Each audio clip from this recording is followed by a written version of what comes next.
কোথায় চলে এসেছি আমরা? এই দেখো পাগলা, কোথায় এসেছি? আমার এরা দেখো উঠোন গোবর দিয়েছে, কি সুন্দর।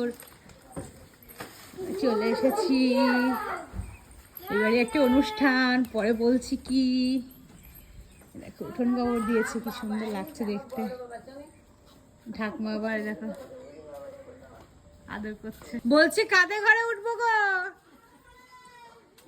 তোমাদের ঘরে?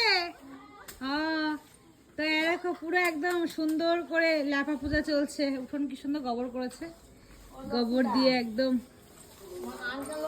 কোনো অনুষ্ঠান হলে আমাদের এইখানে আর কি এরকম এই জিনিসটা খুব ভালো লাগে। একদম উঠোন গোবর দিয়ে একদম পরিষ্কার পরিচ্ছন্ন। ওই বাড়ি এই বাড়ি। বলছি কাদের ঘরে উঠবো তাই বলছি। তোমাদের ঘরেই উঠবো, কারণ তোমাদের বাড়ির নিমন্ত্রণে এসছি। তোমাদের ঘরে উঠবো, এই ঘরে উঠবো বলো।